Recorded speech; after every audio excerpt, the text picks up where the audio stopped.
Howdy, welcome back to Dion Talk. Something I hear a lot of new investors talk about is when they have a rental, they're afraid that their expenses impact their cash flow.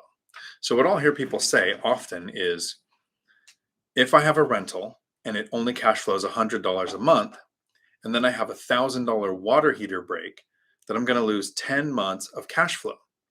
And that's the way a lot of investors look at it until they figure out how the math actually works. First, as an investor, you should have reserves. So the money's not coming out of your account that you're going to spend to live on. And reserves change based on the size of your portfolio. When I first started, I had 7 or less units. I kept $10,000 in an account as a reserve. That could basically handle a few months with people not paying rent, or it could replace a roof or a couple water heaters.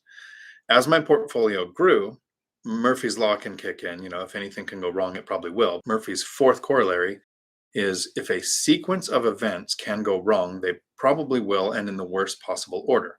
So as my portfolio grew, $10,000 wouldn't be enough if a few things went bad, or if we had a pandemic and all of a sudden everybody decided they didn't have to pay rent.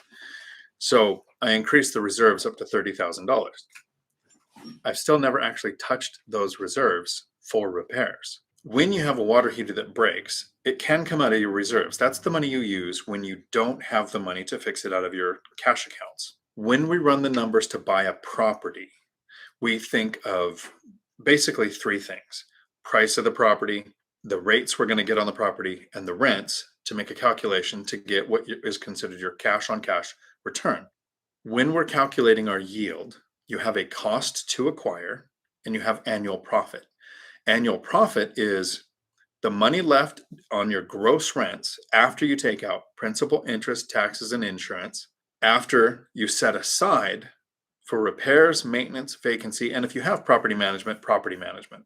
In my calculations, when I buy a property, I set aside 10% for maintenance and repairs, 5% for vacancy, and if you have property management, you're going to want to set aside for that. But since I self-manage, I don't set aside any. It only takes about 2 hours a month to self-manage 16 rental units. For me, that wouldn't justify the over $20,000 I would have paid to a property manager last year if I had 0 tenant turnover. So I'm still self-managing, even though I don't set money aside for it. That 10% of gross rents and 5% for vacancy, that money is being set aside to take care of repairs and maintenance. So when you have a problem with a water heater, or you have a broken window, or you have a key that needs replaced, those expenses are paid from the cash flow that's going into your repairs and maintenance account, not the cash flow that's going into your profit account. Remember, yield is annual profit divided by cost to acquire.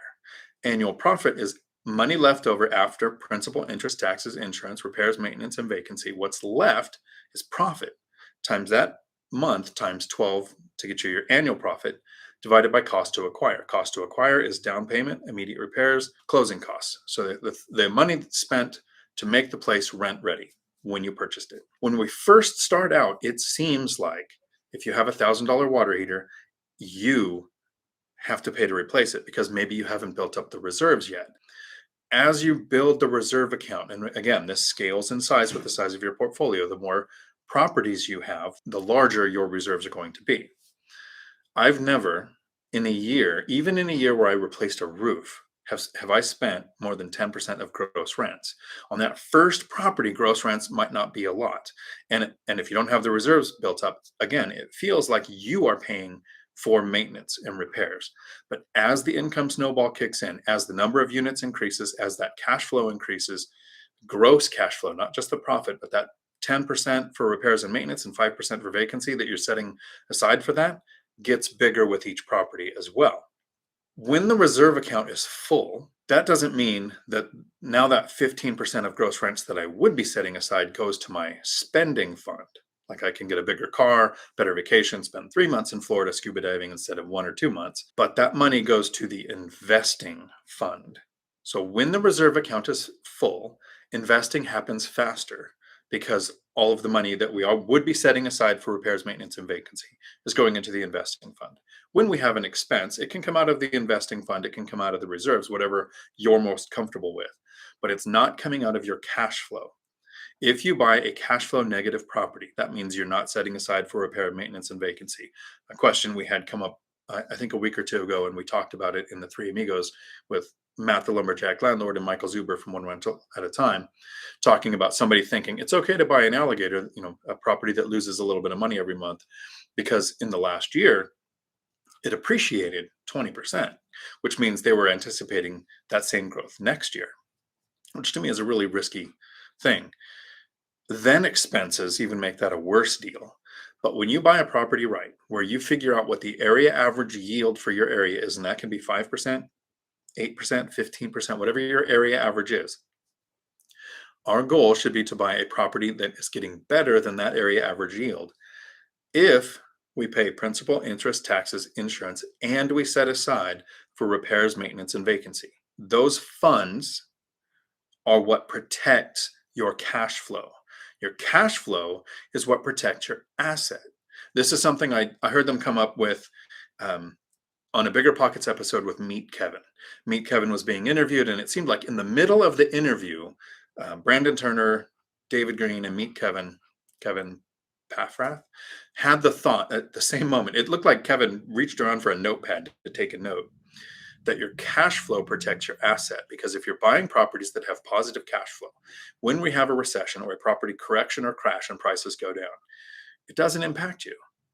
The only thing that really impacts us as buy and hold investors is a reduction in rents, which in my life I have not seen. So even in 2008, when the recession hit, when the housing crash happened, 2009 and 10, rents went up in most areas because a lot of people that had their houses go through foreclosure, and literally millions of people had houses go through foreclosure, became renters, increasing demand on rentals. So if you have increased demand, same supply, you're going to have rent increases. I'm not concerned about a property price or crash or correction coming up in the next few years. I have a plan for either. If prices go up, I have a strategy. If prices go down, I have a strategy. If they stay the same, I have a strategy. My goal was to get rental properties and then not worry about what I owe on them and not worry about what happens to their price. I actually didn't know that my net worth hit over $1 million until I did a video that's on this channel called something like, which came first, $1 million in net worth or $1 million in debt? I only found out I had $1 million net worth because I was doing the video on net worth, because that's not a number that really matters to us as an investor. I'm actually at the point in my investing where I look forward to calls.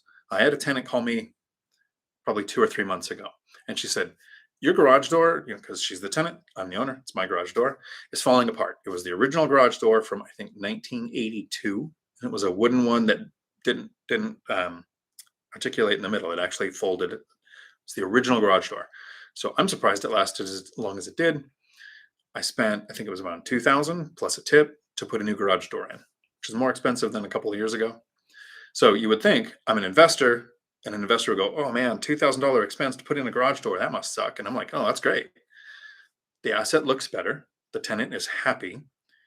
I've protected the garage longer, and it was the tenant's money that paid for the repair. It wasn't mine. It was the cash flow that I'm setting aside for repairs, maintenance, and vacancy that covered that upgrade. So when things like expenses and rental properties come up in the first couple of years of investing, it's a stressor. Now, I look forward to employing contractors and handymen, because on jobs that, garage door might not really be an emergency, tenant wasn't parking in there, it just wasn't working right. But now I have a contractor for all my other garage doors when I do have an emergency. When I have a plumbing issue and I call my handyman and they replace old, I want to say cast iron, but that's not what it is, old pipes with new PEX pipes, I'm protecting an asset. I look forward, this is the right way for me to think about it. I look forward to spending the tenant's money repairing or upgrading my properties, because then it's an asset that I get to keep, instead of looking at it like anytime there's an issue, I lose money. I hope that helps you understand one of the ways we can invest and take out some of the stress. I hope you enjoyed this clip from one of my long live streams. I do my live streams every Tuesday afternoon at 4 p.m. Pacific, and they last as long as the questions do. You can find the entire video here. Until my next video, Thanks for coming to my Dion Talk. We're sorry, the number you have dialed is not in service at this